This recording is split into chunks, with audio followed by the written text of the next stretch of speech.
spur of the moment live stream. I don't know if we'll get that many people on in the time that I have. I just kind of thought of doing this a little bit earlier today, as today is the day I took off. And I put some questions out there, and you guys sent some questions in. But usually it takes a minute for people to jump on, so we'll give people a minute to jump on.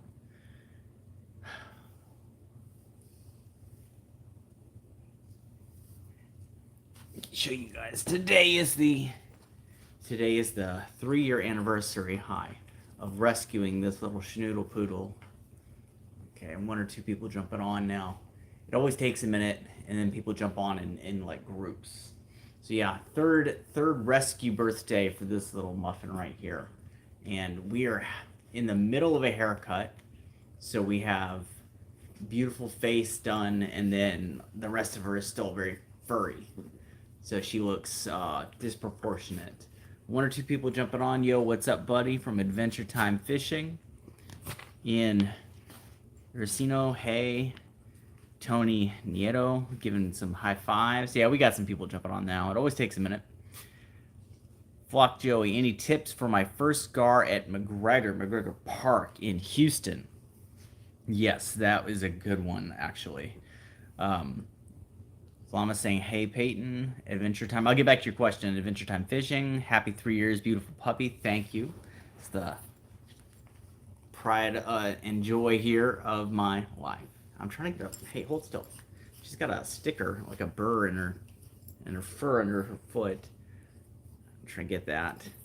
Or Frieza. Hey, Peyton, hope all is well. Thanks for the content. I appreciate it. Cheza says, hey, Peyton. Hey, what's up? By the way, if I pronounce anyone's name wrong after you've been subscribed for like 5 years, I apologize. I don't always see all of you in the live stream, so I'll read your names in the comments for years, and then the first time I see you pop up on the live stream, I'm like, hello, and I have to think about how you actually say it out loud. But okay, we got some people hopping on now. We got a question a moment ago from, make sure I get the name correct, Flock Joey saying, any tips for my first car at McGregor Park in Houston? I was actually there yesterday, and they are there right now. I missed a big one, a real big one in there. But yeah, when you're fishing at McGregor, there's basically 2 zones that I would separate that area into. This is all on my Patreon in much greater detail than I'm going to go over here. But essentially, it depends on whether or not you want to fish on the bottom in the more natural setting at McGregor, or if you want to fish in the concreted area, in which I would suggest float fishing. Essentially, you're going to want to have a Kevlar braided leader. I would not recommend using wire. A Kevlar braided leader, you're going to want to use either a circle hook rig like that I have. You guys can check out the link in the description for the ones that I make and sell through Terra Firma Tackle. They're pre-tied gar rigs that I design myself. Use something like that, or if you're not used to using the modified circle hook technique, just a really sharp, small J hook. Team Catfish makes some pretty good ones. Really any live bait hook that isn't overly thick, like saltwater, like drop fishing live bait hooks. Get one of those that isn't overly thick and just make sure it's extra sharp. That will work. But essentially, you're going to want to give maybe about 5-6 feet of depth on a float. Have a stopper knot on there, and you're going to want to drift baits down the like parallel to the concrete, because the concrete slopes in Bayou, if you look further upstream for some of the carp videos that I do, they slope down like this. Then there's like a shelf you can see, and then there's a channel in the middle. So you have a channel, flat shelf, slope. But at McGregor Park, it's different. At McGregor Park, you have that big slope. It's much wider too. You have that big slope, and then the whole thing is this massive channel. So right where that drop off is, it can be 6, 7, 8 feet deep depending on how high the water is. And where the tide is at. So you're going to want to adjust your floats accordingly, and of course you're going to find snags, and you're going to want to adjust your floats based on the height of the snags, which change as you fish different parts of the area. Again, all of that info you can actually figure out on my Patreon page. I have a whole how to fish that in enormous detail there, and part of that includes where all the snags are, because I've seen it all, even when there's almost no water in there. I've got photographs of it all. But anyway, fish a good cut bait, like big chunk of mullet, maybe the head of a tilapia, up and down the bank, just cast it in, let it sit on a float. You want it about that far off the bottom, maybe. And you're going to walk parallel to it and just be careful not to fall in. All right, let's go back up. We got a bunch of comments here. I don't want to skip too many. Velma says, please, Peyton, tell me where I can catch some crappie. I live in Northeast Houston. If I knew, I would catch them myself. I'm terrible at crappie fishing. This is not a cop-out to try to not tell you where a spot is. I am legitimately terrible at crappie fishing. If you look through the history of my channel, you will notice that is something that does not appear very often at all. And the reason for that is I'm not good at catching them. You could try Terra Park in Sugarland. I've caught a few out of there. The only spot where I know for a fact you could catch crappie is not my spot. It is the spot of a Patreon supporter who has been kind enough to let me go there once to show me the ropes on how to fish there, and I'm not going to give his secret spot away. So the only spot I know for crappie I can't share, and I've only ever been there once anyway, so I couldn't give you the finer details on it. But, I mean, crappie like structure, right? And I know that's kind of a given with a lot of fish, but times 10 with crappie. They love structure, so find buried trees, snags sticking out of the water, weirs or spillways. They love that. They love the rocky edges. If you are fishing like in some of the canals in Houston or Sugarland or Pearland, on the sides of the road, look for the edges where all the rocks are. They like to hide in those rocks. Things like that. Use little jigs. Crappie will bite smaller baits than you think. I find silver and blue to be really good colors for crappie. All right, Adventure Time Fishing says, I've been watching for maybe a year and a half. Oh, last note on that. Check out, what's his name?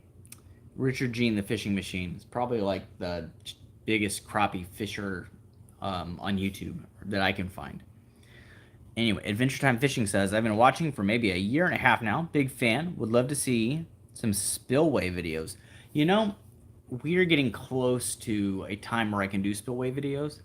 All the rivers are so flooded right now, and I know there's more spillways than just the ones in the rivers, but all the rivers are so flooded right now that the water is actually submerging the spillways. There are no spillways right now in my area.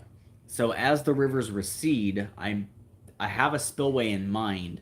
There's actually 2 questions I got specific to this answer I'm going to give you. There's 2 spillways I have in mind that when the water goes down a little bit more in these rivers and there are going to be active spillways, there's one I have in mind specifically that I want to try to fish with a really cool method of lure fishing that I don't usually do for alligator gar. George Wilkins Tennis. Is it Wilkes Tennis? Wilk is Dennis. I'm going to say Wilkes Tennis. How am I doing? I'm doing pretty good. Today's a day off. I have been working very hard on a video that has just been hell to film. And it's surprising that it's been this hard, because the last time it's a redo of a video I've done before, or the concept of a video I've done before. When I did it before, it worked out amazingly, and it worked out very fast. And now I'm having just a hell of a time to get this thing to work. So I've been working very, very hard on a video. I'm going to try to finish it tomorrow morning. So I'm pretty beat up. I've spent, 15-hour days, day after day after day in the, sun in the water and getting cut up and beat up and catching nothing. So I'm very tired, so I took today off. All right, let's see. Adventure Time Fishing says, also much love from the state of Oklahoma. I hope you guys are doing okay over there. I know you guys got a bunch of really bad tornadoes through that area recently. We got some of that weather, but not anything comparative to what you guys were dealing with. Flock Joey says, I fell in love. I thought you said you fell in love, and I was like, oh, this is taking a turn. Flock Joey says, I fell in before that current is no joke. Fell in before that current is no joke. If you're talking about Braised Bayou, yeah, it's shocking. Watch that video I did where I put a camera under the water, because it gives you a good perspective of how fast particles in the water are flowing past the camera. It's interesting. It's deceptive when you're looking at it from the top. because remember, water doesn't travel as one big unit. It travels in like streams within streams, right? Currents within a current. And it doesn't look that bad on the top of the water, but in that video, when I put a camera in that bayou, you can see, what the camera is seeing, and you can see particles of dirt and debris and dust and garbage just zipping past that camera. The current is crazy on the bottom. Davidson Lort says, I just caught a 20-pound channel catfish. Do you think I can catch a bigger one? Oh, 20-pound channel catfish is big. I do believe you can catch a bigger one. I mean, I would look at what the state record is in your area, and if it's bigger than that, you can catch a bigger one. So yeah, keep at it. 20 pounds is a hell of a channel catfish. That's a really nice one, especially considering that they're real long. They're like Chinese dragon shaped. If you can think about like the mythical idea of a Chinese dragon that you'd see like in a parade, that kind of like long, almost like snake-like body. That is how channel catfish have always stood out to me. They kind of look like the living embodiment of that. So 20 pounds worth of that is a nice fish. Dowsy says, hey Peyton, I started binging your videos recently and can't stop. Well, keep going. Just click on the ads. I was wondering if you still go to Glenbrook Park. Yes. Conditions for that park have not been good lately. I was actually thinking about going back there soon, but that area can be hit or miss under the best circumstances. And given that everything is flooded and I'm having a hard time as it is at the moment, probably won't go there until the water all goes back down. Plumma says, have I been able to see an otter again since the first time we saw one? No, I went out there. I was on that bayou for the last 2 days, and I saw some nutria, but I did not see that otter again. Anthony Jones, 1224 says, hi, wildlife, what's up? Wilma says, thank you, Peyton. I appreciate that I was able to, or I'm glad I was able to help you. Davidson says, hi from Nebraska. Never been to Nebraska. Flock Joey says, water retention in Buffalo Bayou is pretty good, just a bit of water to get there.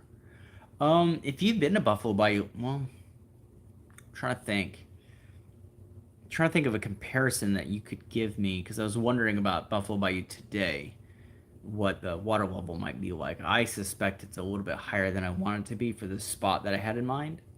So nobody's gonna be able to describe it to me in a way that's satisfying. I'm gonna have to go out and look myself. Adventure Time Fishing says, oh yes, the water there is up about 15 foot from what I've seen. If you're talking about Buffalo Bayou, you just answered my question. It's very high. Andrew, and by the way, I use the National Weather Service website to track all the rivers and bayous and things like that, but sometimes you just got to see it for yourself. Andrew Jurek says, hey man, just recently found your channel and I love it. Not many YouTube fishermen care for the fish like you. I appreciate that a lot. If you're new to the channel, you may not know, but I actually have a professional background as a conservation educator for the Houston Zoo. I have a zoology background and an education background. So fishing is not like this long-time love or passion that I have, and it just so happens I care about the animals. I was a wildlife conservation educator for an AZA-accredited zoo, and I thought to myself, that certain aquatic animals, specifically those in fresh water, specifically native species, don't really get represented fairly, or at least they don't get as much representation as a lot of saltwater animals do. And the answer for that, the reasons behind that are fairly straightforward. They tend to be in water that is much less clear. It's harder to get those into an aquarium. It's harder to care for them. It's harder to keep the water quality correct. Things like that. Also, there's just been a longer history of having saltwater fish in captivity. So you tend to have easier access as a zoo or an aquarium to move those back and forth from place to place. Freshwater fish, not so much for the most part. There are some really good aquariums that have incredible freshwater exhibits. Shed Aquarium in Chicago has an amazing one. But anyway, I have a professional conservation background, and I thought to myself, you know what, I want to kind of have my own show on YouTube where I can continue my work as a conservation educator and give some attention to these animals that I think are underrepresented. And that was the start of this YouTube channel. So I approach it from the point of view of a conservationist, as a zoo educator. And then fishing is just the tool that I have to use. Because, you know, if I stick a camera under the water, like in the Brazos, you're gonna see about this far, and it's gonna be murky brown water. So I have to catch a lot of these animals to show them to you on camera. All right. So I appreciate that you noticed I do have a love for the animals on my show. Anthony Bailey says, have you ever fished behind Skeeter's baseball field? I don't know that baseball field. I might have. I'm just having trouble calling to mind if I've ever been there because I don't know the name of the baseball field.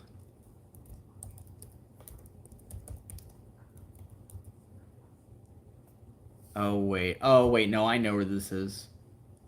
Yes, Constellation Field in Sugarland. I have fished in that area. I don't like it.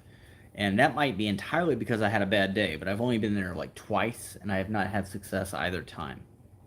But I have seen fish, and you can see really good sized spotted gar surfacing over there. So I do want to give it a second shot.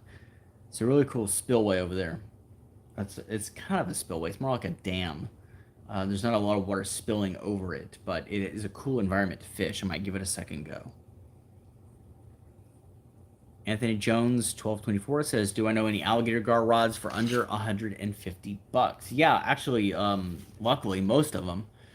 Um, Denali bottom feeders you can get for about 50 bucks and then 30 bucks for shipping because I don't think you can find them in stores anymore, at least not where I am.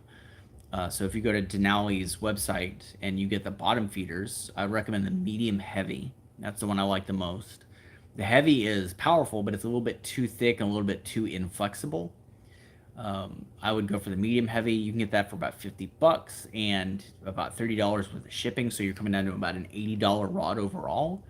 And they are phenomenal. I have caught sturgeon up to 150 pounds on those. I've caught alligator gar up to 150 pounds, 7 feet length. On those rods, they're incredible. Big Cat Fever, that's another one. The Catch the Fever rods, I like their medium action. No, I take that back. I'm sorry. I like their medium heavy. The medium heavy spinning rods from Big Cat Fever. I've caught several alligator gar pushing 7 feet on those. Really big fish. Those rods handled them very well. And then the other one I would say I really love that is about 50 bucks. And you can find these ones in most stores. B&M Silver Cat Elite. Those are some very, very good rods. B&M Silver Cat Elite.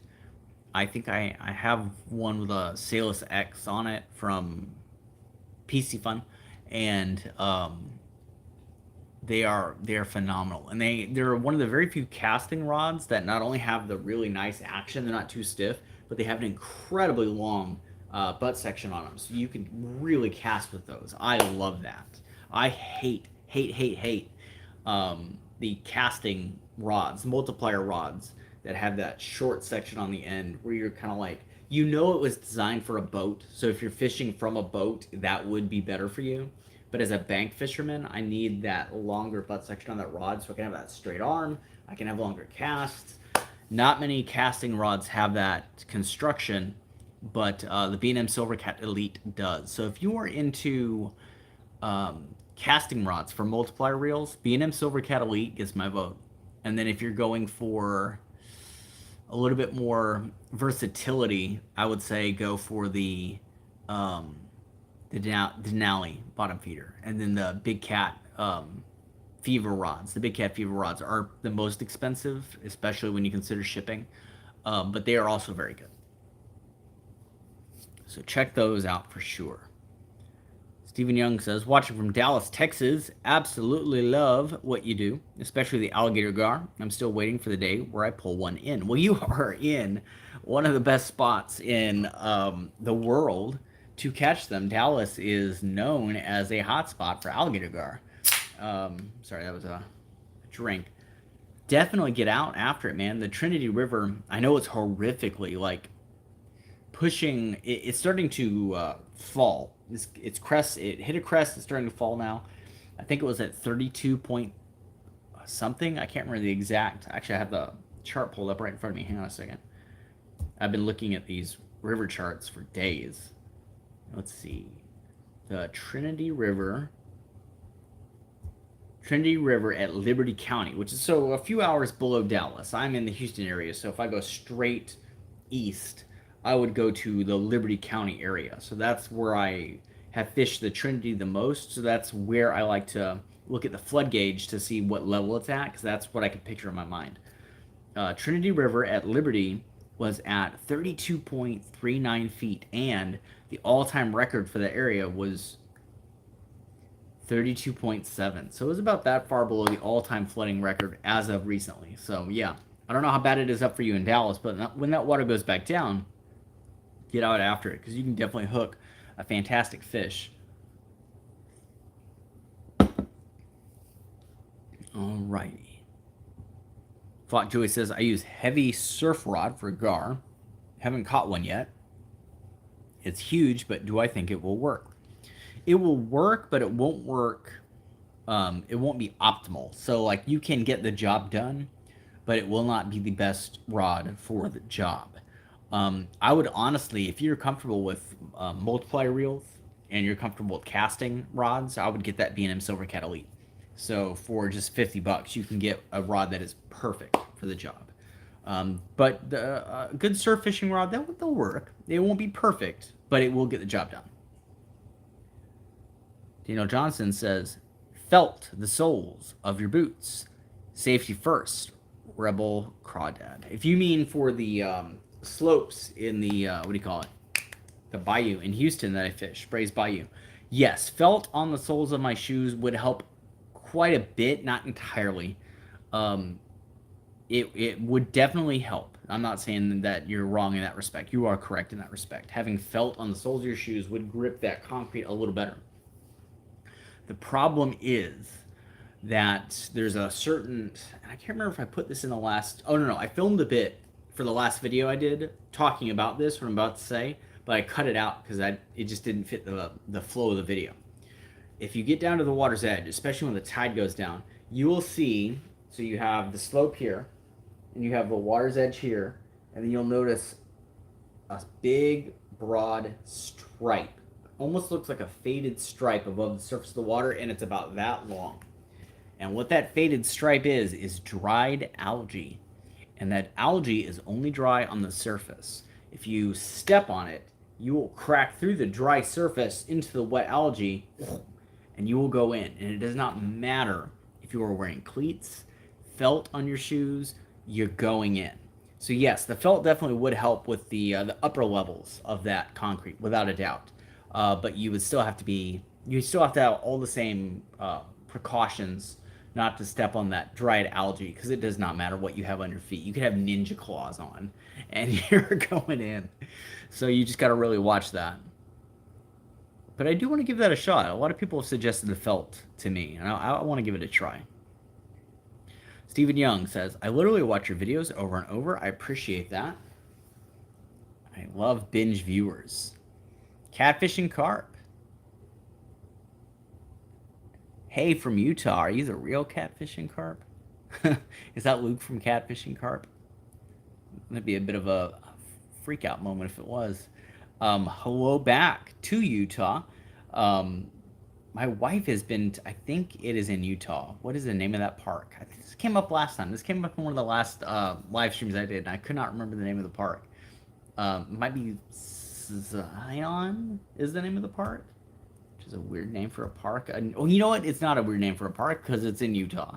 Zion National Park. Yep, that's the one in Utah. My wife has been there and really wants me to go, and I want to go because they have beautiful slot canyons, and I've always wanted to walk a slot canyon. They are so cool. So yeah, I do want to go to Zion National Park in Utah. If you've been there, let me know what it's like. Anthony Jones 1224. I was looking for your catch and cook channel. I couldn't find it in my YouTube page. Well, I haven't posted on that in a long time. If you go to my regular YouTube channel and you just go to like the about section, I think, or just on the homepage, if you go to the bottom, I think it's there. I'm probably going to change that channel. I have an idea that I'm much more passionate about that I want to use as a second channel, that I will enjoy much more. I think it'll be better in the long run for getting monetized and making extra money, which is nice. And it's also a bit of a passion project of mine. I might change that channel. So use the existence of that channel, rename it, because you can rename a YouTube channel every like so many months, so many weeks. There's a limit, but I already have the name I'm going to put on it. And I might change it from a catch and cook channel specifically to a channel just about abandoned places. Not even about fishing, about abandoned places. It doesn't have to include wildlife, it often will.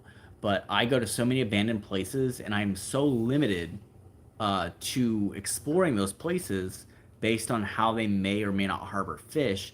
And every time I'm there, every time I'm in one of these abandoned places, I cannot describe to you how much fun I'm having. All my favorite videos that I've filmed have been ones in these crazy abandoned places. So I was like, you know what? I really want to do that. I want to do that as a YouTube channel. That would be so much fun. And I could kill two birds with one stone. You know, I could go to some of these abandoned places, find the areas where there may or may not be fish, catch those fish, make that a video, and then make exploring the rest of it its own video. So that is probably what I'll do with that Catch and Cook channel fairly soon. So keep your eyes out for that. But you should be able to find the link to it on the main page of my regular channel. Let's see. Stinky River Tom. That's a good name. Greetings from Wisconsin. Hello from Texas. I've been to Wisconsin once, and I liked the state. I did not, in retrospect, do not like the person I was there with. But ex-girlfriend stories. Anyway, Wisconsin as a state is absolutely gorgeous. It's beautiful. Really, really good. Also, and I know this sounds cliche, but it is the truth, the best cheese I've ever eaten. Oh, that's also the trip where I went to the Shed Aquarium, because Chicago is right next door. Dazil says, one more question. Have I ever fished at Tony Marin Park? If you haven't, I would recommend that. I have. I just can't remember where it is, but I do remember that name. Let me see if I can... I have to look up the name of the park to get the exact area to remember what I was fishing there for. All right, I'm looking it up. Ah, yes. No, I do know where that is. Yeah, no, I have been there. I do need to go back. But again, gotta wait for that water to drop back down. Joey says more like 1.5 feet from the spillway. I don't know what spillway you're talking about at the moment. Remind me which one we were referencing. Let's see. Fama says, ever try to fish near an airport? Because I've been looking and I do see some potential. No, because there are only two things in this world that scare me. No, I take that back. There are 1, 2, 3, 4, 5. There are 5 things in this world that absolutely terrify me. Needles. I have a legitimate, like, what's the word? Diagnosable fear of needles. It took a couple of doctors to get me to do a blood draw. And I was screaming the whole time. So I actually have a legitimate fear of needles. I'm afraid of needles. I'm afraid of zebras. I don't like zebras. Zebras are unpredictable. A lot of animals are predictable. And if you can understand the behavior of the animal and predict what they're going to do, you can remain safe while working around that animal.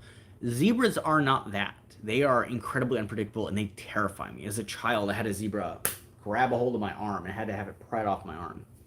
I probably only have an arm still because that zebra was just not feeling it that day. So yeah, needles, zebras, chimpanzees. Terrified of chimpanzees, those evil, evil creatures. What was the other thing that scared me? Oh yeah, the IRS and Homeland Security. Those are the 5 things that terrify wildlife. I am not going to fish near an airport. Not going to do it. I have pushed my boundaries with other places, but I'm not going to push my boundaries with Homeland Security. It's not going to happen. So if you're listening to this, if you're watching this, if you've got me bugged, I'm not going to do anything.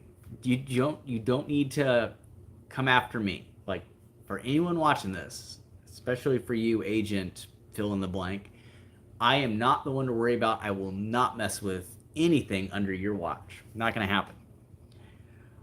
Catfish and Carp says, "Can I do some catfishing videos? Love your videos." Yeah, no, I was trying to catch catfish the other day. I was kind of surprised I didn't. So yes, catfish videos are on the very near horizon. I'm glad you brought that up because I was going to show you these. If you guys, I'm going to plug these a little bit, but I'm also going to answer your question because I was hoping to use these in the next couple of days. Again, the flooding is kind of ruining everything. So these are catfish rigs that are from Terra Firma Tackle. So Spencer from Terra Firma Tackle, who we're officially partnered with now, makes these incredible catfish rigs. And you can do all kinds of things with these. This little device here, this little screw, this tension screw, you would screw that. Actually, I have an example right here.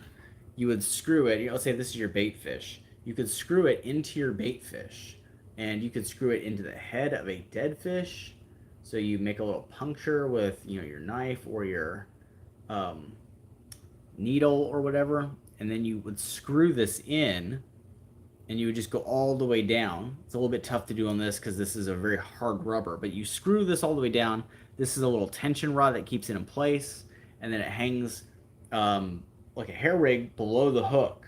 And you could do this with dead baits, or if you want, you could do it through the tail, so like so.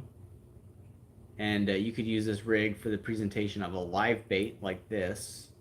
Let that little fish swim around like this. And these catfish rigs would be phenomenal, will be phenomenal for flathead fishing, which is what I'm going to use them for. Really strong, 400-pound, I believe, Kevlar braided leader. Very small barrel swivel, and if this puts you off thinking, oh, that's way too small, I caught a 150-pound sturgeon with Spencer with one of these swivels. This swivel will suspend you in the air. This thing is not going to break. This is the highest quality swivel that you are going to find on a commercial market. This thing can stop a monster in its tracks. So yeah, beautiful rig, and I love the way the braid is shrink wrapped to the hook, so it's not flopping around everywhere. It's not like going all the way over here. Anyway, so this rig right here is what I'm going to use to try to target some flathead real soon. So yes, I hope to get some catfish on the channel. I was thinking about catfish for the last couple of days. That's why I picked one for the thumbnail for this live stream. I have catfish on my brain. Do not, guys, do not, what is going on? Do not spread religious anything on my channel. That is not the place for it. This is not your soapbox, all right? Every time I come in here and do a live stream, there is somebody on here trying to preach from whatever their religious perspective is. That is not the point of this channel. It is annoying to me that you think that the boundaries I have clearly set over and over and over again do not apply to you. They do. So that user is in a timeout. Anyway, let's see. Alex wants to know, favorite fish to catch? That is, I was thinking about this morning, actually, because I did a post on Instagram. I was talking about martial arts and how much I love martial arts and how people think that fishing is my passion, and it's not. It's just a job. Martial arts is my passion. And I was thinking to myself, I was like, well, what kind of fishing do I enjoy the most? Like, if I had to go fishing, or if I chose to go fishing just for me, what would I do for fun? And the answer I keep coming back to for fun is snakehead. I think I actually really have fun using like topwater frogs and stuff for snakehead fishing. So at the moment, that is my favorite one. It's not my favorite animal. Like, the snake head itself is not my favorite type of fish. That's probably alligator gar or carp. But the snakehead fishing itself is so exciting. It's so much fun. Brady Baxter says, any plans for a Patreon fishing day this summer? Yes, I'm trying to put one together. I want to do a Patreon fishing day pretty soon because the redfish are out and they're biting right now. And that's a really good fish to target. So yeah, look for that because I was literally just thinking about that. We're probably going to try to get out and do one pretty soon. For those of you who don't know, if you are on my Patreon, I will have Patreon fishing days for all the paid members of the Patreon, which is basically where I say, okay, we're going fishing on this day, 3 weeks away, 4 weeks away, whatever the projection is. This is where we're going to be. This is where we're going to target. I'm bringing all the stuff, bringing in the stuff that you want. Bring your friends, bring your family. This is a message that goes out to all the paid members of my Patreon, and everybody comes out and we all fish together.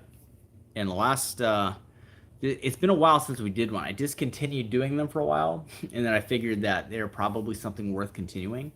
But the last big patron fishing day we had, just tremendous redfish and sharks left and right. Matt says, watching from Alaska, love your videos and your fishing. I appreciate it. I would love to go to Alaska. It sounds so much fun. I think if I went to Alaska, I would maybe try to take advantage of the fishing for like one day, but I would probably want to just be there like in vacation mode, not work mode. There's a train in Alaska I've always wanted to ride. I can't remember what it's called. K-Dog says, thank you again for both of those great tips. You are very welcome. I hope they pay off. Stinky River Tom says, I can't believe I stumbled on this live. I'm a Wisconsin muskie fisherman heading to Texas in June, okay, right around the corner, for the first alligator guard trip. 3 lakes near San Antonio. Any tips? Well, are you going with a guide? If you're going with a guide, I would recommend following the tips of your guide. I don't want to step on a guide's toes and be the thing that you reference when they tell you to do one thing. You're like, oh, wildlife said to do it this other way. Like, if you're going with a guide, follow the advice of your guide. That's why you're hiring them. If you're not going with a guide and you're just asking me for advice, and you said you're going in 3 lakes near San Antonio, any tips?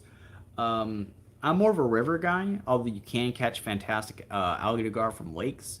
I think the standing world record is from Lake Sam Rayburn, which is not near San Antonio, but the point is lake.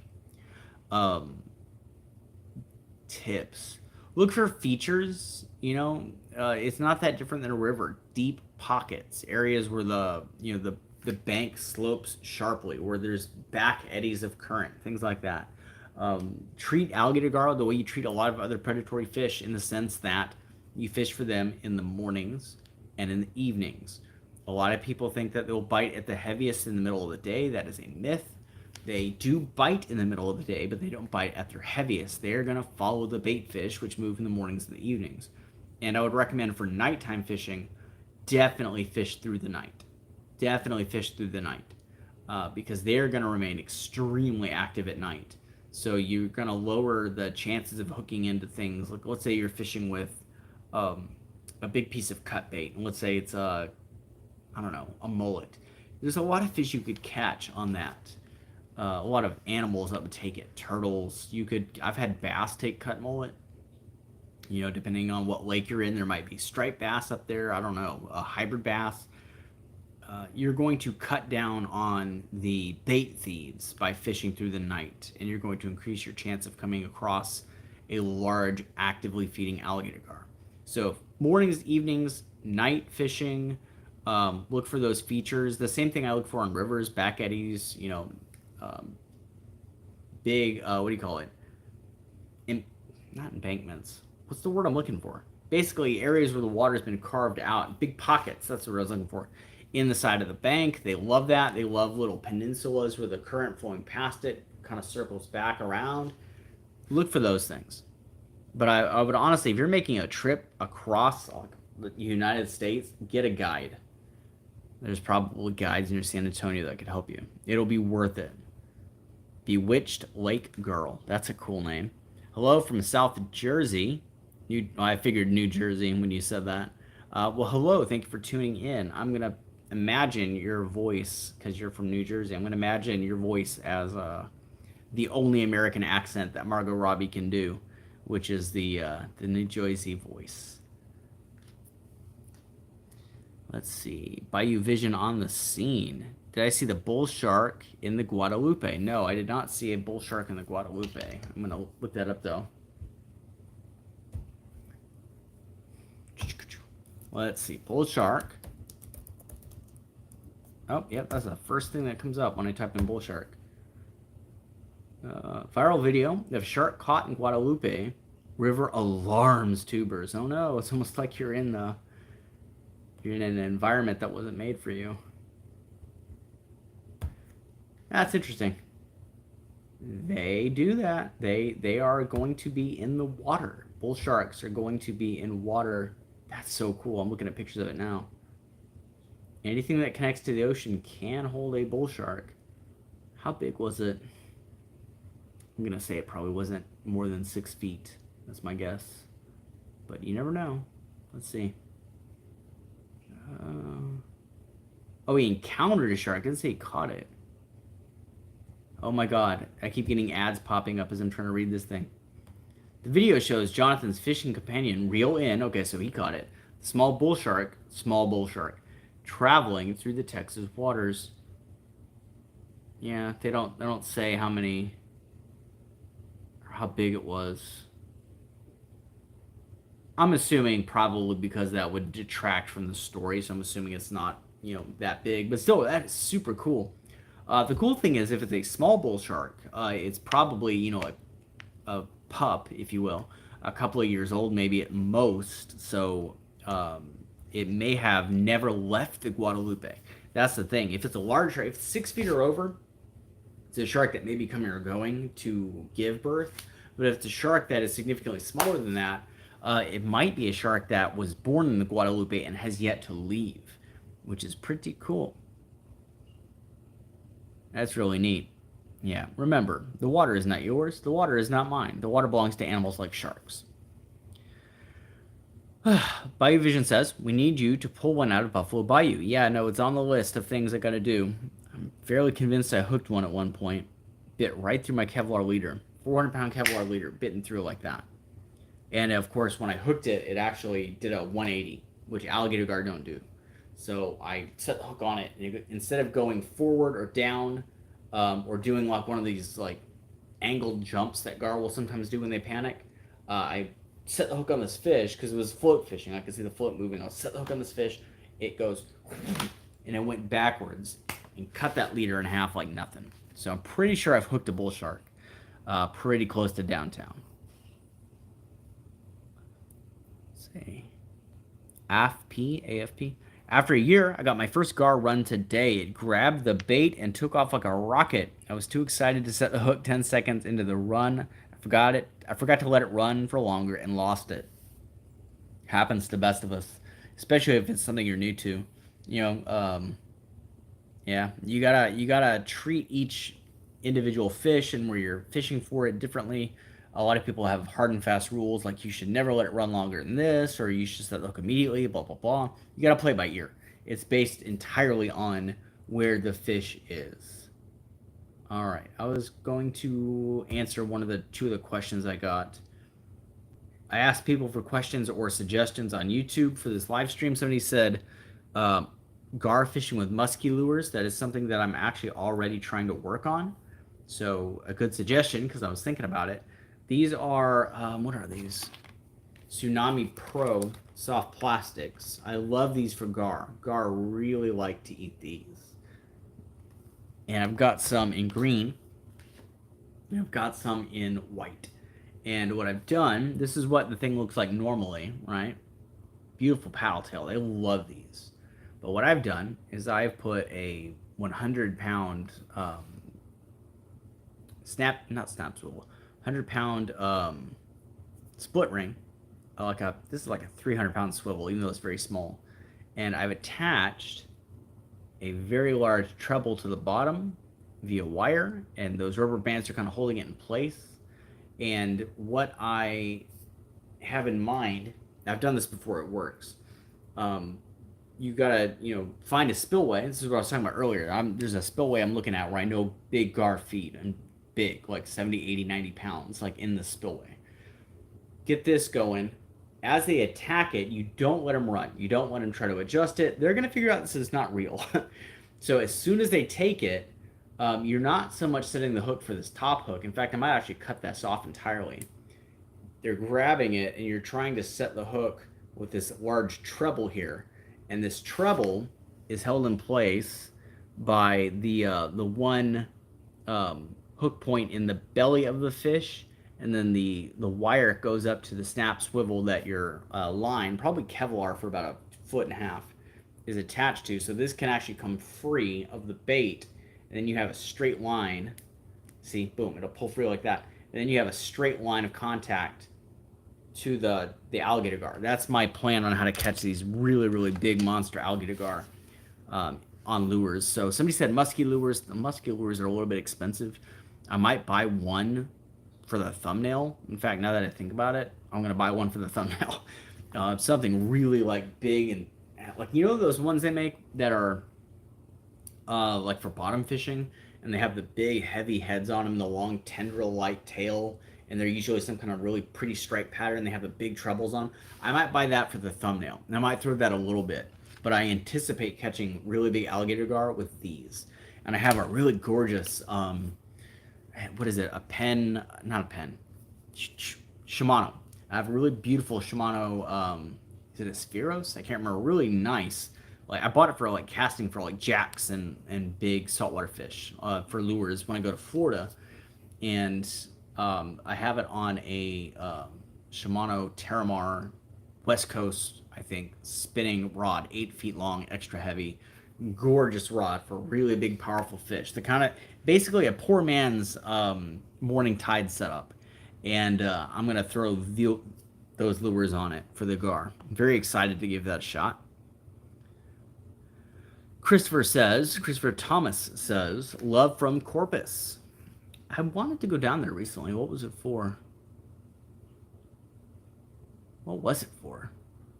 I have so many ideas rattling through my brain. I have notebooks. I have copious amounts of notebooks that are just like filled end to end with ideas and thumbnail sketches and like theories on fishing and where to go and what to try and all this kind of stuff.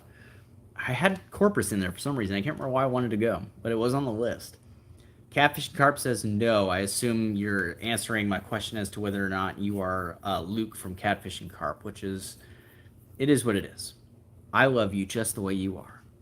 WPS says, bring the long hair back. It gets really hot in the summer with the long hair, so I think I'm going to stick with this for now. WPS also says, how do I feel about Whisker Seeker catfish gear? I don't think I've ever tried it. But going back to Luke from Catfish and Carp, he loves those. He loves those rods. He talks about them all the time on his channel. So if you're going for catfish specifically, and you don't mind that really soft action to a catfish rod, apparently they work very well. I wouldn't use one because odds are I'm going to be using it for alligator gar, or even if I was catfishing, there's a good chance I'm going to end up hooking a large alligator gar. And the Whisker Seeker rods do not have the proper action, in my opinion, to set, at least from what I've seen. They don't appear to have the proper action to set a hook reliably on a large alligator gar. Could be wrong about that, but I mean, I don't really have an incentive to try those rods when I have so many others already that I know work. But if you're going for catfish, give them a shot, because I know they work for catfish. Stinky River Tom says, if you ever make it up here, trying to remember where you said you were from, we have a unique freshwater fishery, open to invite muskie, sturgeon, mooneye, carp, smallmouth, buffalo, and bowfin. Okay, I think you said you were from Wisconsin, going by that list of fish. Yeah, I was up there maybe 14 years ago at this point, something like that, 13 years ago. And I remember I was on a jetty. Actually, I think it was a lighthouse, like a jetty that goes out to a lighthouse on Lake Michigan in Wisconsin. And the water was crystal clear, and it was very still for as far as the eye can see. It was very, very odd, because the closest thing I'd ever seen to something like that was the ocean, and it's never crystal clear, and it's never still as far as the eye can see. So it was weird. And I remember seeing carp and bass and all kinds of things swimming around. In retrospect, if I were to go back up there, I would probably take advantage of the fact that you could dive and film, as opposed to fishing and filming. But yeah, I would love to catch some of those fish. especially the muskie. I've caught sturgeon, and I've caught mooneye. I think I've caught obviously loads of carp, obviously loads of buffalo, and I've caught a good number of bowfin. But muskie is the one of the big, powerful, you know, trophy fish of a lifetime in America I have yet to encounter yet. Scott P says, "Good evening, watching from Indiana, Gary, Indiana, Gary, Indiana, Gary, Indiana, my home sweet home."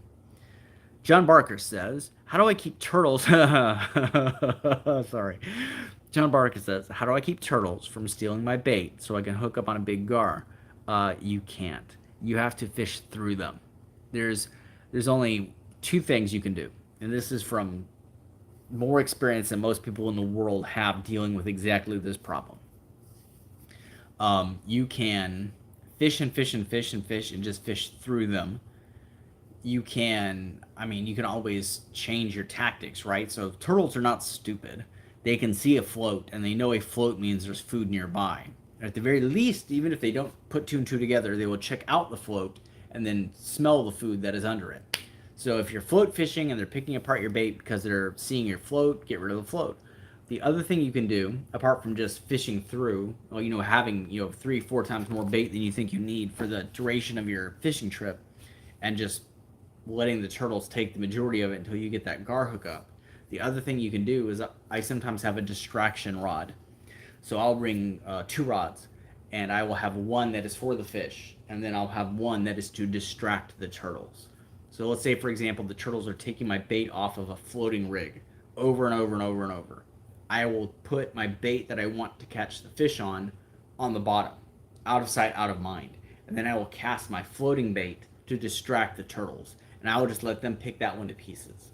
And if a fish comes by and takes that rig, then fair enough. But the turtles, seeing the float, seeing the bait, this far below the water, are going to swim to that. They're going to eat that. They're going to pick at that. And it might distract them from the second bait that you have. Those are really the only options I can give you. Turtles are an amazing animal. They're a beautiful animal. I love turtles. I sound like Donald Trump when I say that. Amazing animal. A beautiful animal. The people are saying it. They're saying they're beautiful. Trust me, you've never seen a more beautiful animal. But if I could Infinity Gauntlet snap an animal out of existence with 0 environmental impact, like the environment doesn't change at all, which is impossible, obviously, fictional scenario. But if I could, I would snap turtles out of existence. They annoy the hell out of me, which I'm not supposed to say as a former zoo employee and zoologist, conservation educator. Shouldn't say that, but that's how I feel sometimes. K-Dog says, "I just got some of your alligator gar rigs from Terra Firma Tackle. Fantastic. If you watch the tutorial that I did on how to catch an alligator gar, because I talk about the mechanics of setting those hooks, very specific. They are not meant to be set like a normal circle hook. Watch the demonstration I do about the mechanics of that hook set and practice it. And if you catch, when you catch an alligator gar with those rigs, please, please, please send me the photos. I would love to see that. I know Spencer would as well." Oh, Psychic Toad is chiming in. I got your message, man. I saw that you were at a funeral. I'm sorry to hear that. "Hey, Peyton and the wildlife family. I'm on here for another 10 minutes before I have to catch a flight back to Houston." Oh, yeah. Okay, so you haven't boarded yet. Sorry about the loss, man. I know that can suck, but I appreciate you tuning in despite that. It means a lot. I hope you get through what you're going through. All right. Bewitched Lake Girl says, "I love to see abandoned places." Yeah, I love it so much. It is so much fun. Flama says, "Thinking about doing it." Oh, man, be careful, dude. Be careful. And if you get asked, I told you not to. Assuming you're talking about the airport thing. Don't. It's not worth it, man. Do not, I'm going to swear. So everyone who's listening, plug your ears if you're sensitive to the F word. But, man, do not fuck with the IRS and do not fuck with Homeland Security. Don't do it. They will crush you. They will make a show of it. They will do it so other people can see them do it. Be so careful. I do not recommend you go through with that plan. Anyway, Psychic Toad says, I am. By the way, when I say crush you, I'm talking about if you were apprehended alive. You gotta think about the sensitivity around the place that you mentioned. That may not happen, and I'm not kidding. I do not do. Don't try it, man. Anyway, Psychic Psych Toad says, I'm probably going to be on a plane by the time you read this, but I'm going to email you either tonight or tomorrow and stuff. I appreciate it, man. Have a safe flight back. I don't like flying under the best of circumstances. Returning from a funeral is far from the best of circumstances. So I hope you have a good flight. Thank you for the messages and the kind words, and I hope you're doing all right. Fulma says, not sure if I should just wait until Saturday, Sunday to post videos when I miss a weekend post. What do you think about posting during the weekdays? I do a lot of posting during the weekdays. Sometimes, I know recently you guys have probably seen a little bit of erratic schedule on my end. There's a couple reasons for that. One of them is just I've been having a hard time getting videos done. Because if you live in South Texas, you can see the water level is just a nightmare. Up and down, up and down, up and down. It is very, very hard to reliably film in a lot of places right now for the fish that I catch. I mean, I could go catch bass right now. I could go catch carp right now. Those don't really give me the types of videos I need to pay the bills. So I do them every now and then. The videos that I need to do, I need rivers. I need rivers and I need bayous, and I need them to be predictable. And they just have not been for months and months, since late last year. So my schedule's been all over the place. But going back to your question, yes, posting on weekdays can absolutely work. I like to think of the week as, and I know this doesn't work out mathematically, but I imagine the week in terms of you have your Monday, your Friday, and those are the best weekdays to post on. And then occasionally, very rarely, I will post right in the middle, Wednesday or Thursday. But Mondays and Fridays, I find to be fairly decent days for posting. A lot of people like to imagine that, like, oh, people are at work, so they can't watch your videos. But the truth is, a lot of people are at work, most certainly will watch your videos because they use your videos as a form of escapism. Because, I mean, where else would you rather be besides the office than fishing? So Mondays and Fridays work. As far as the time of day, again, I like to kind of take advantage of that idea that people don't want to be in the office on Monday. So if they see, a lot of people start their workday at 7, 8 o'clock. If they see my video pop up, maybe they haven't quite started work yet. Maybe they started work a little bit earlier and they're kind of, getting to that first hour in and they're like, you know what, why am I still doing this? That's how I thought about my jobs that I had before this. When they see that little notification come up, it's a little bit of escapism right there. I would say Friday is better than Monday, and I would say Saturday, if you can, is better than Friday. And recently I did one on Sunday evening, and that one actually turned out all right too. So honestly, I would play around with it a little bit. Saturday or Sunday evening might work out real nice, but weekdays absolutely work. Betsy Eubanks says, sup back.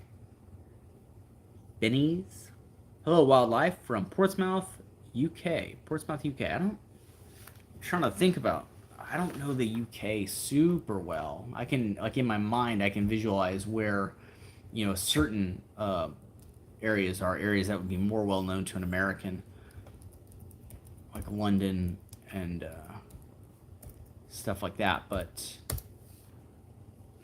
I'm pulling it up on a map right now so I can kind of see where in the UK that would be located. Okay. South of London. That's cool. That's really neat. Always wanted to go to the UK. If I could travel to Europe, I'd probably want to go to the UK first. Christian Zaleski, I live in Houston. Let's go fishing. Maybe eventually. I'm having trouble just fishing on my own right now. I got to get my own schedule under control. Dryden Welcher says, Savage Duck Lure, bro. Like, like, is that the name of the brand? Okay, I have a story about this, kind of. Let me see if that's the one I'm thinking it is.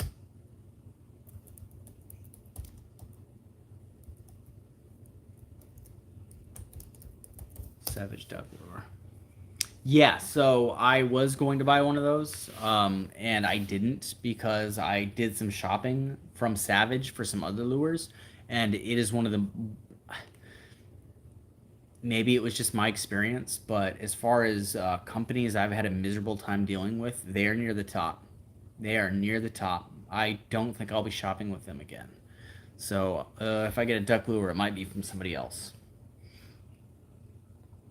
Stinky River Tom says, Bondies, bulldogs, or medusas are the musky lures it sounds like you're describing. I'm going to type that in because I'll forget.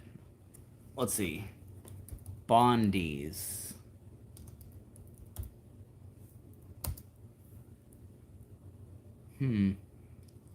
Nothing's coming up on that. Oh wait, I might have misspelled it. Okay, that's not the one I'm talking about. So let me see the other one. Bondies, let's see if I'm talking about bulldogs lure. Yes, that's the one. The bulldog one is the one I'm talking about.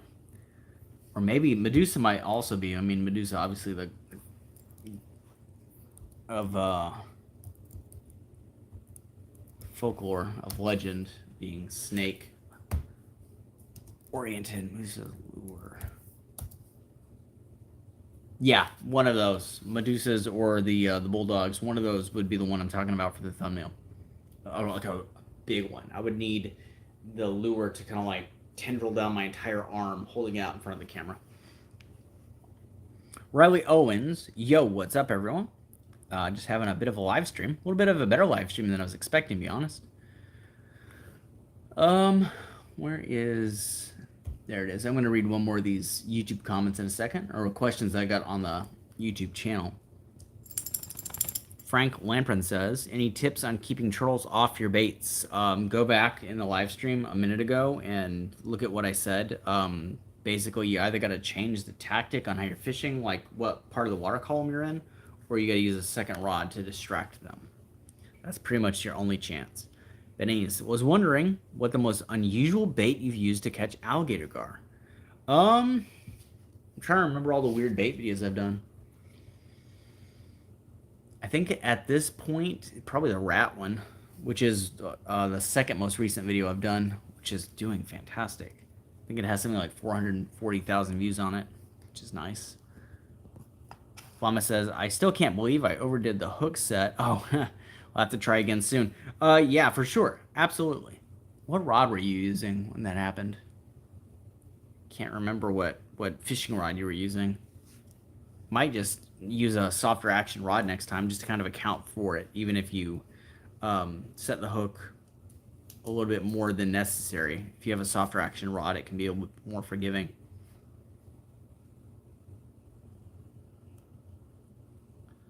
John Barker says, thanks, man. Next time. I'm sorry if I'm leaning out of frame. It's because I'm trying to get a sticker off my dog's ear. John Barker says, thanks, man. Next time I go fishing for alligator gar, I'm going to try that. Good luck with that. Fishing with Lolly. Man, if I see you on the Bayou Champ website before I book an appointment. Man, if I see you on the Bayou Champ website before I book appointment. I don't think I'm still on the website because I think our sessions are concluded. I gotta tell him if I'm still on there. He's gotta take me off. But if you are interested in a private charter, I'm talking to a few people about doing a few more slightly different conditions because I'm not doing it through Buffalo Bay Fishing Champs. Just it'll be between me and the person curious about going. Just email me. If you're interested at wildlifefishingshow@gmail.com. I don't know how many more I'm going to do or if I want to do any more, but I'm considering it. There it is. Let me make sure I'm not still on the front page of his website. Huh, I still am. Damn. I gotta remove that. There are no available dates. But if you're interested, just email me. Let's see. Benny says, if you came to Britain, what sort of fish would you like to catch? I've thought about this before. I'm not sure, honestly. There's a part of me that would love to catch a carp in like a proper like carp lake in the UK. I would love to do like the whole like you know, bivy camping style fishing trip in the UK. I would probably rather do like a creek fishing um, episode maybe, where it's just like a medium light rod with some lures for things like larger, more aggressive trout, maybe some of the pike. I know you guys have seasons for some of your fish. We don't tend to have that in America. So I don't know, like, if you can fish for some of these at the same time. I'm just kind of spitballing. Chub. I would love to catch some chub. So I'd probably bring a rod that could throw some lures, but then switch up to having like a single hook with a bit of bread. I think I would probably try to do like a creek video like that. Very, very much what I've seen Graham Pullen do on the Totally Awesome Fishing Show. Oh, I wouldn't have to go to Britain for this, but I know you guys have fantastic yellow perch. We have yellow perch in America, but I mean, I'd have to fly across the country to find a good spot with yellow perch. Whereas I know you guys have yellow perch over there, so I would probably target yellow perch as well. Parsa Biazar says, "Hey, how old am I? Older than you think. I'm 34. I'm 34 years old. So I was born in 1989. I was looking at a meme the other day, and it was well, actually it wasn't a meme so much as it was somebody reminding you of a very depressing fact. You remember in Lethal Weapon, you know, one of the all-time great action movies, Danny Glover has the famous line, "I'm getting too old for this shit." Danny Glover was 41 years old when he made that movie. He was only 41 years old when he made that movie, and he was still too old for that shit. Ain't gonna be long, guys. Ain't gonna be long. Flema says, "I used loving the Bragschwater Customs rod with the Penn reel." Bragschwater Customs. Oh, you were using it, yes. Yeah, that rod is a bit stiffer than some of the other rods that I use on purpose. When they made it for me, they made it for the biggest fish I might encounter. So that one is made with like 8-foot alligator gar in mind. I would probably suggest the next time that we move to the medium heavy Denali bottom feeder. Much more flexible rod, much more forgiving rod, but still a lot of backbone for fighting good fish. Okay. Comment or question from the YouTube channel I got. "Hey, Mr. Wildlife, this is from Avery Mirza 5967.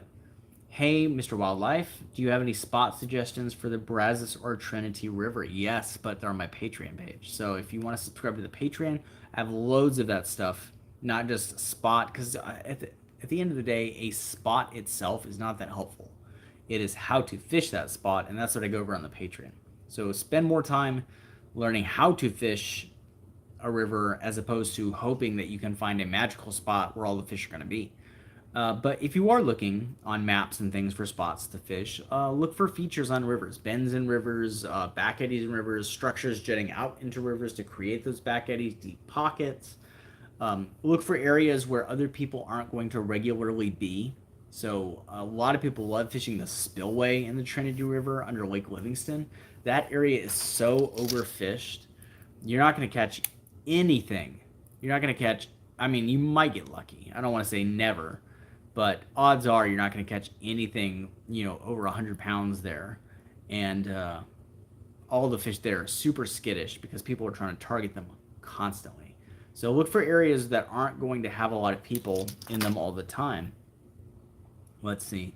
Somebody says, for a video idea, fish upwards, start with a small piece of bait and catch your bait until you get a huge fish. I would like to try that. I'm trying to think of like a way to do that video where, let's say, the problem I can see running into would be if I started, let's say I started off with like the smallest little bug and I wanted to catch, you know, a 7-foot, 8-foot alligator gar by the end of it. And I have to catch these things in between. The biggest problem with that is it's very likely that at a certain point I would catch a game fish in the middle and I couldn't use it for bait. I would have to think of a way around that. Like, imagine if I threw out like one of the smallest baits for the beginning of the video, ended up catching a blue catfish. Right off the bat, video's over. I can't use that as bait to catch a bigger fish. I would have to find a way to either like divide baits on the way up. So let's say I caught a bug, caught a bluegill. I'd have to cut that bluegill in half, get as many baits out of it as possible. Hope to catch something like a bowfin, something that is not classified as a game fish, something I could use for bait. I don't think, yeah, bowfin aren't classified as game fish. I'd have to, or I'd have to do it something that didn't involve the water, didn't strictly involve the water. So maybe using insects to catch small fish, use those small fish to attract other types of bugs by leaving it on the bank or something. Maybe get other types of bugs, then collect those bugs. Maybe do something creative with all the bugs I could get off of that bait. Like, let's say I've got some like millipedes or flies or things feeding on it.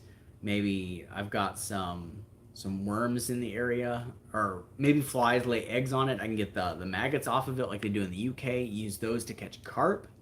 So we could go bug, bluegill, bugs and crayfish and things, collect that, combine it, catch carp, use the carp, catch a gar. I'd have to be creative with it, but that is an idea I might try. And then I got, let's see, Jeffrey Riggs, 8061. Encouraging people to target invasive tilapia problem we're having. They are messing up my favorite bass pond. Sorry they're messing up your favorite bass pond. They're just fish. They're going to do what they can do where people put them. I'd be upset about who put them there. The problem is I could remember, I said I started this from the perspective of a conservation educator with an AZA accredited zoo. I do know my stuff. I do have a legitimate background in conservation education. I am a conservationist who happens to use fishing, after his zoo career to talk about animals on camera. So when I talk about this stuff, I'm talking about it with a degree of, I don't want to throw the word expertise around, but I know what I'm saying. And catch and kill methods do not work for certain animals. There are papers that have been published on how ineffective it is. And I could encourage every single one of my 159,000 subscribers to go out and catch as many tilapia as possible, and it would not have an impact on the species as a whole. It is one of these issues that is going to have to be solved through some other more creative method that does not involve directly one-to-one catching of a species, because humans are, at the end of the day, a pretty ineffective fisher in regards to other species of animals. We're not very good at it. We use a lot of energy for it. We don't catch that many in the time that we have. The only other processes we could use to, eliminate that are things like nets, which are indiscriminate, would cause far more problems than they would solve. And things like electrofishing. Like, sure, you could shock the hell out of the water and kill everything in it, but you're killing everything in it. Like, there are things that a person could do that would make a difference, but cause like a vast array of gigantic problems. The solution to that invasive problem is going to be something involving, I think, genetics, or specifically migration patterns or the flow of water. All right, let's see what else. Matthew Sider says hello back. Eric Smith says, love the channel. Have you fished anywhere in Pennsylvania? I haven't been to Pennsylvania, although I have heard it is always sunny in Philadelphia. Great show. Probably my favorite TV show. But no, I haven't fished anywhere in Pennsylvania. What do you guys have up there? I don't even know what you guys have up there. Let's Google that. Fish species, freshwater, because, that's what we do here. Freshwater fish, Pennsylvania.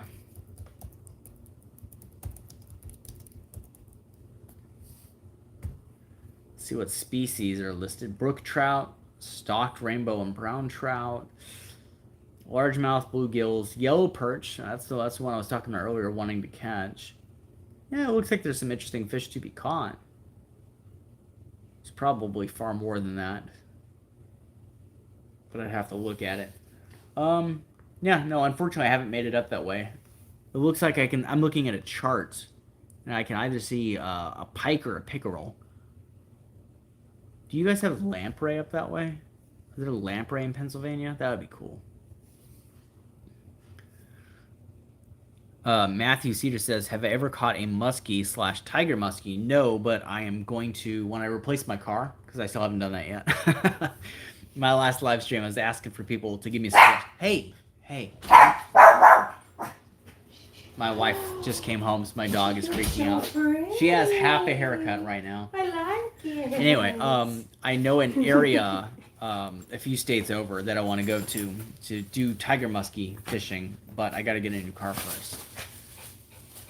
Let's see. Benny says, have I ever been to Britain to fish? No, I haven't been out. No, that's not true. I have been out of the country. I've been to Mexico, Progreso specifically, but I haven't been to the UK to fish yet. Very excited about the possibility of eventually doing that.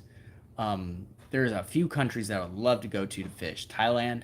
I'd love to go to either Spain or Italy for Wells catfish, and of course I would love to go to the UK and do some stream or creek fishing for some of the species you guys have over there. Jets, is it Jets 19XX or is it Jets? I don't know. PA has big carp.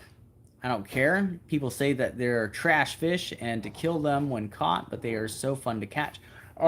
Yeah, carp are, especially the common carp, in a lot of states have crossed a boundary, not a boundary. They've crossed over from being considered a nuisance fish or an invasive fish to just an introduced fish that has not impacted its environment in a negative way. Big head carp, silver carp, the German variety of big head carp are still very destructive up north, but the common carp are just kind of blending into the environment quite comfortably. So yeah, no, I'm on your side. People calling them trash fish, it shows a limited method of thinking about animals. It's like an animal does not exist to serve a purpose for you. If you find a purpose for that animal, good for you, but the animal does not exist for that reason. Animals are not here for our sake. They are just here, and we are here with them. So to call a fish a trash fish because you don't think it looks pretty or fights sporting or is exciting to catch, that is, number one, completely arbitrary. The terms for what is and is not a sport fish or a non-sport or non-game fish change all the time. And second, they're based just on nonsense. Okay. Matt says, have I ever been to Alaska? No, not yet, but I'd love to go. Jet says, fuck yeah, man, you got a new subscriber. I appreciate it. I'd love to know how to say that name. I'm probably butchering it, and I apologize, but thank you for subscribing. Amelia says, have I ever caught a catfish? Yes, loads of catfish videos on my channel. If you just scroll through, you'll see a lot of the bayou fishing that I do are catfish videos.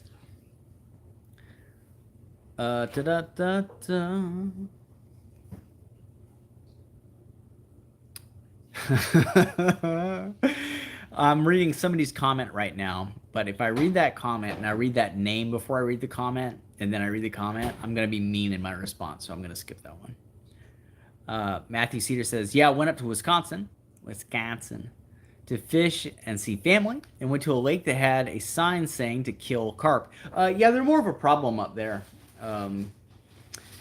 It's interesting. I still think the Great Lakes specifically have an ecosystem that is on the brink of being imbalanced because of some invasives. I don't know how they stand with your common carp yet. I need to go back and look that up. I don't know if the common carp are really a problem or if it's the other species. Let's see.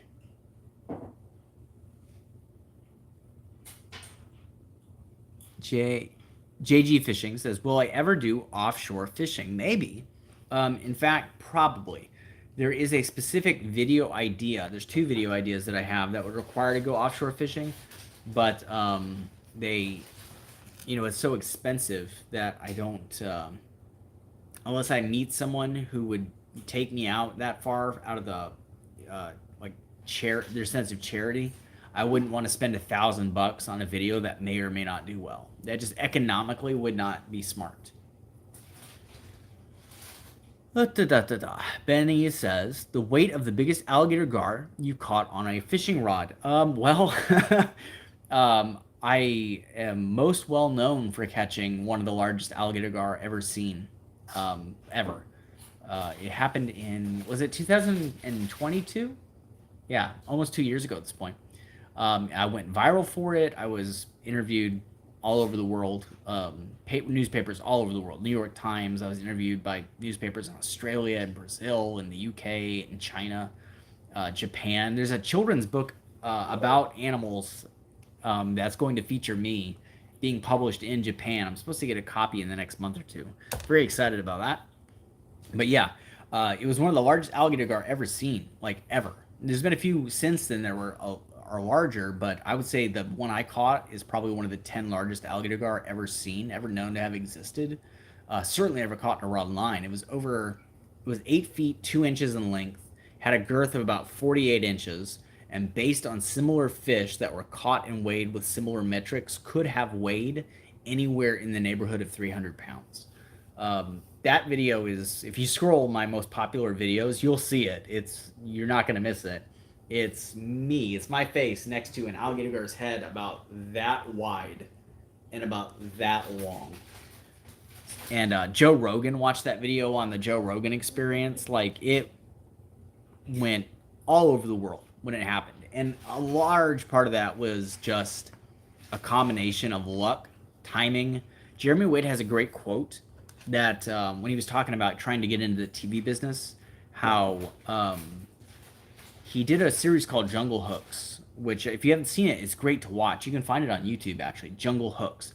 It was the first TV show that Jeremy Wade ever did, and it was just like 3 or 4 like 30-minute episodes of him traveling to South America to catch an arapaima, which most people at the time in America and the UK had no clue what that was.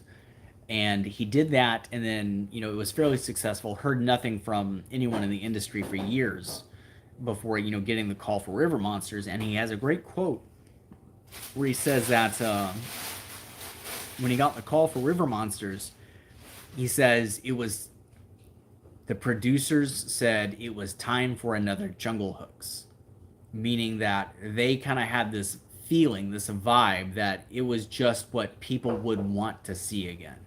It's like telling if your water is the right temperature. There is no scientific method to this. Occasionally, the public is just ready for a certain thing. That's one of the reasons why Star Wars was so. And I'm not comparing myself to Star Wars. I'm just saying the phenomena is similar. The time at which it came out was significant to its success.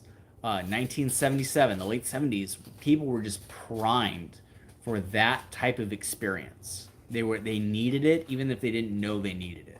And I think when my video came out and people started hearing about this gigantic fish all over the world, a lot of people were fascinated by it, largely just because they didn't know it, but they wanted that kind of experience. They wanted to see that kind of animal.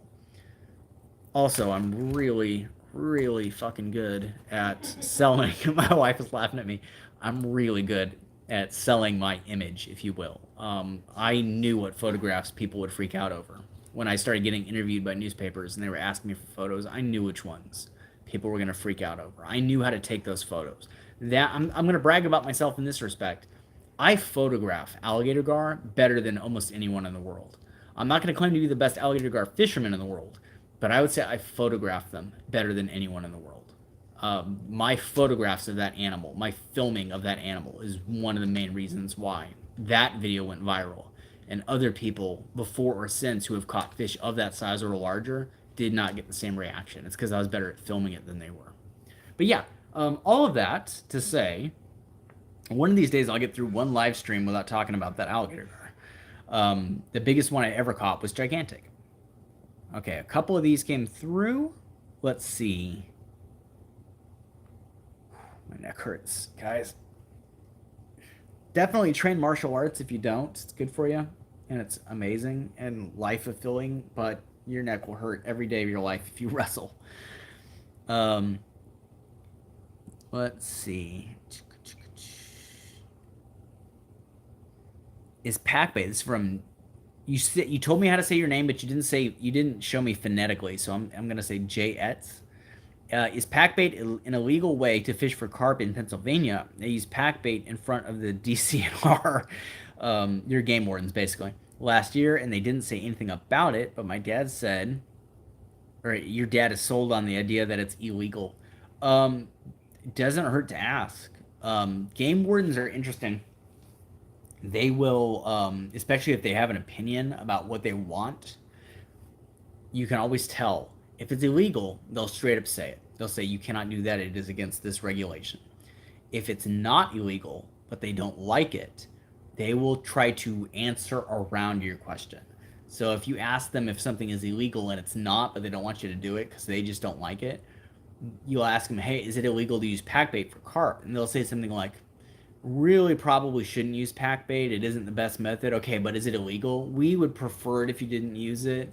We'd like to see people stop using pack bait. Like they won't if they answer, or this is the same with all cops, and game wardens are just cops for animal issues.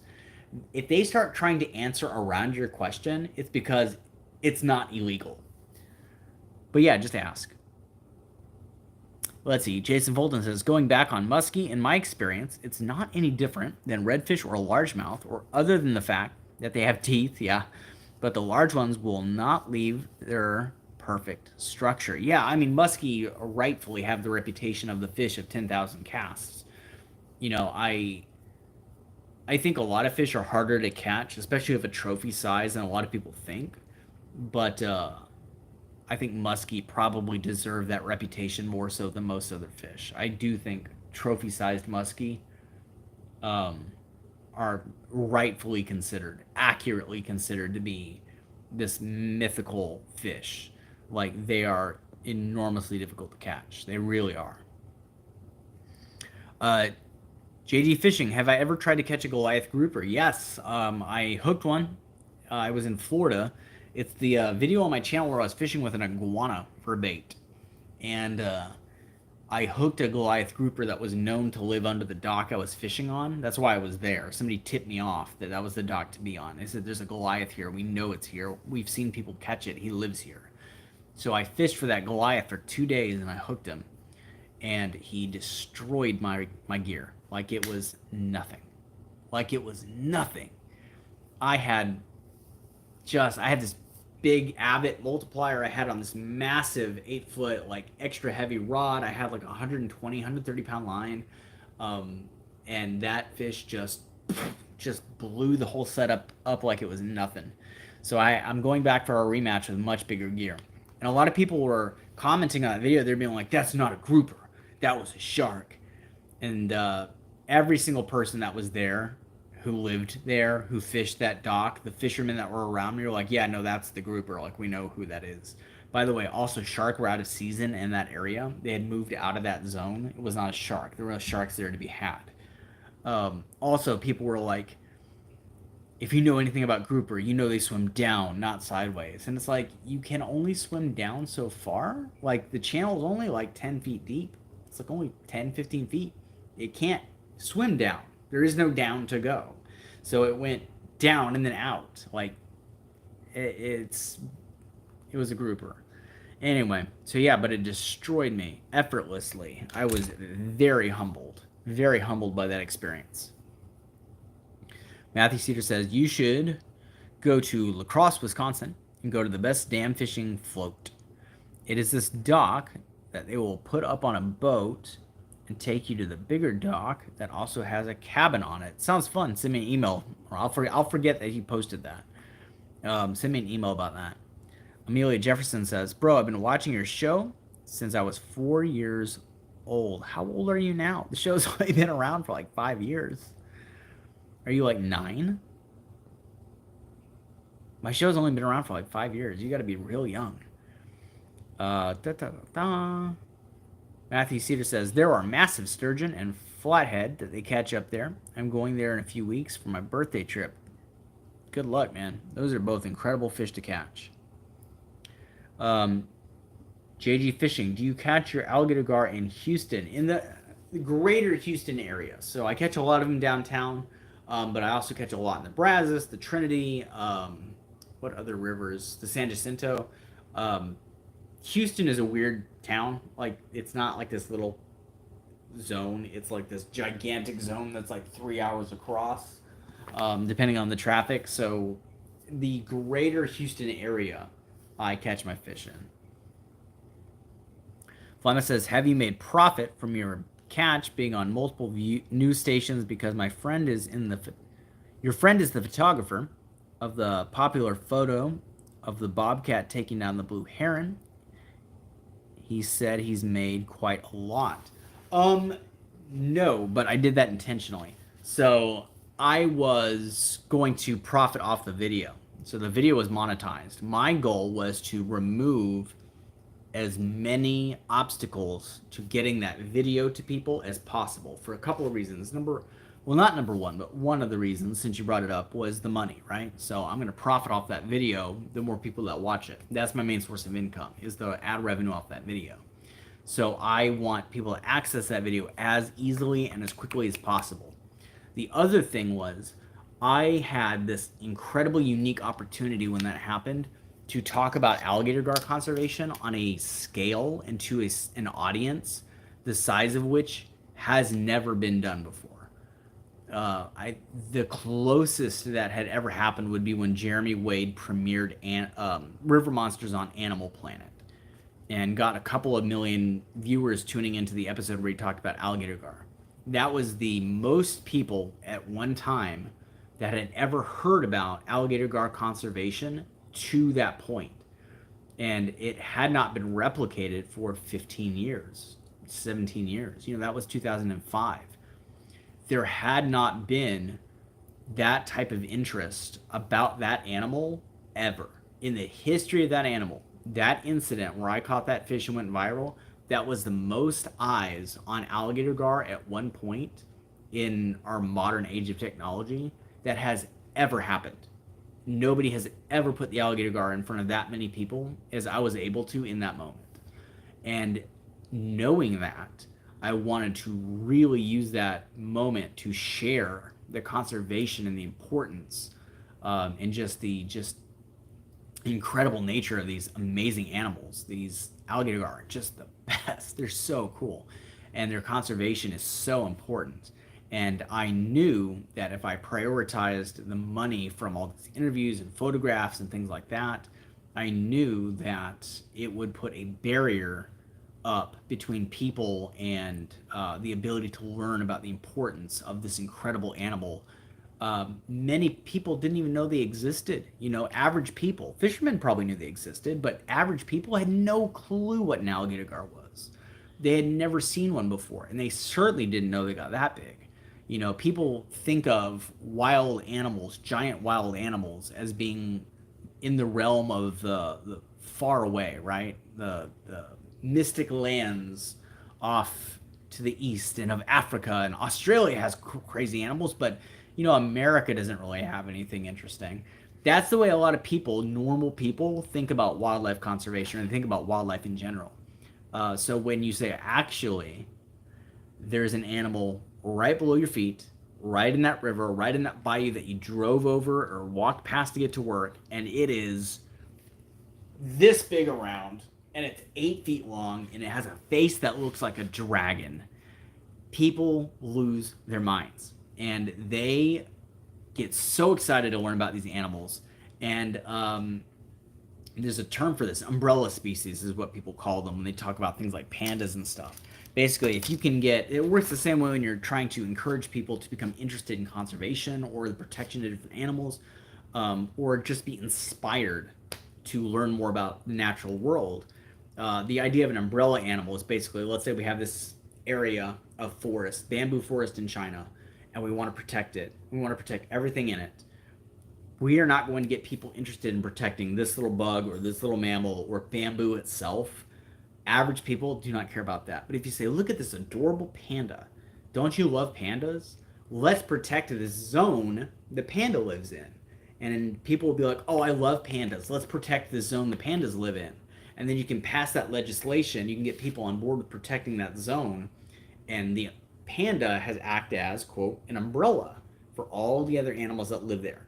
That is what that term refers to, and it kind of carries over to spreading information, not just any information, but spreading educational information about wildlife, getting people interested in wildlife, inspiring people to learn about wildlife. There are moments where animals almost become an umbrella species in that regard. So the alligator gar became so popular in that moment that people thought they were so fascinating that there was the potential for people to see this animal and be like, let's protect that animal. I want to see that animal. I want my kids to see that animal. Fishermen were like, I want to catch that animal. Guides hate me, by the way. Alligator gar guides all over the state absolutely hate me. And one of the reasons they hate me is because they get asked all the time by people going on their charters if they can catch a fish as big as the one they saw in the news. And those guides have to say, no, probably not. And they hate doing that. But it proves that what I was doing was effective. People wanted to encounter that animal themselves. And if people want to preserve a specific type of animal, they'll preserve the area that it lives. And this benefits the other animals there. And if people want to learn about the alligator gar, well, what do alligator gar eat? Well, they eat this fish, this fish, this fish, and this fish. So let's learn about these fish. Alligator gar live in these environments. Well, what lives with them? What else is there? You know, are there other fish that get really big? And you get into this whole like snowball effect of people becoming fascinated about this one animal, and that turns into them learning about these environments and other types of animals that live there and are nearby. And you know, hey, if I didn't know about this animal living right under my feet this entire time, what else lives right under my feet? Are there other animals that live in the city or live nearby that I didn't know about? They start learning about peregrine falcons. They start learning about coyotes that live in the city areas. When they learn about coyotes that live in city areas, or foxes, they start learning about the relationships between animals and peoples on the fringes of their habitat and ours, which opens up an entire other conversation about how that balancing act works with species as we go further into their habitat and they start turning our habitat into their own. So all that to say, I knew the potential for all of that would be greater if I didn't charge people, put up a barrier of money for using the story, for using the photograph.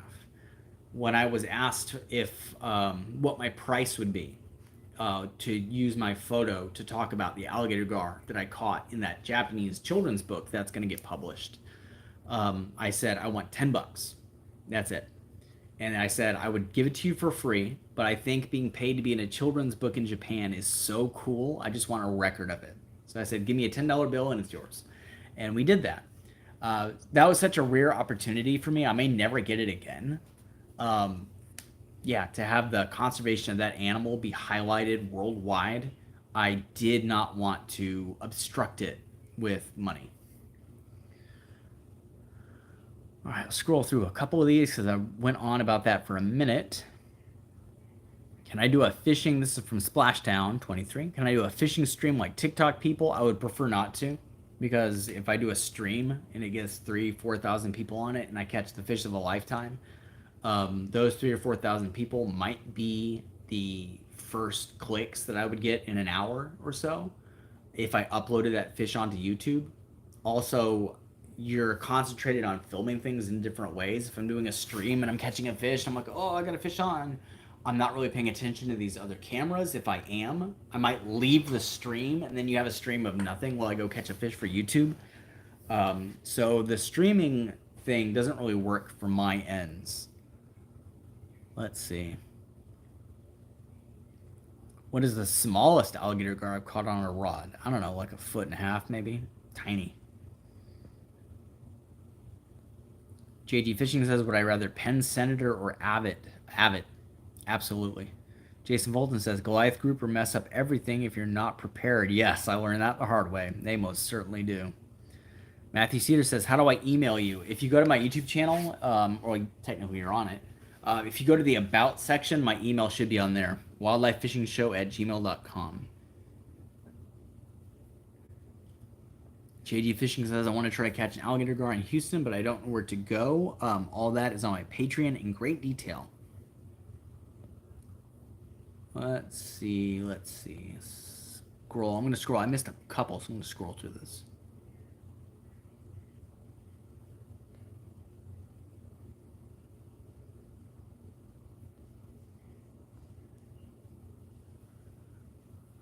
Chris N. Do I have any tips for gar fishing specifically at night?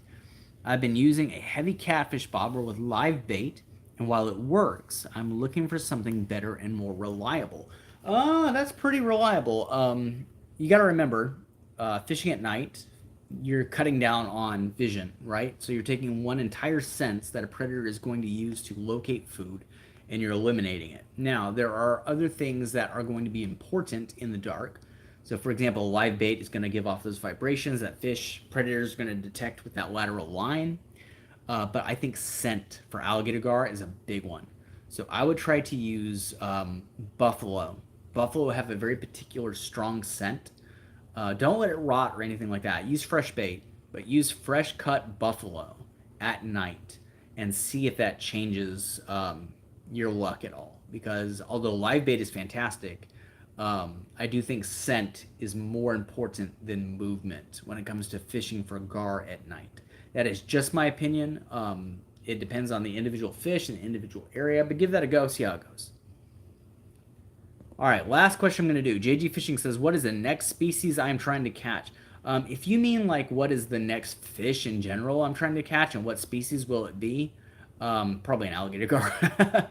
But if you mean like what is a fish I have yet to catch and what species will that be, I would love to catch some sharks that I haven't caught before. Maybe a tiger shark. I'd love to catch a tiger shark. I think that would probably be my favorite new species to possibly catch, would be a tiger shark. All right, guys. If you did not already, go to the link in the description. You can get the really cool rigs that we make with Terra Firma Tackle.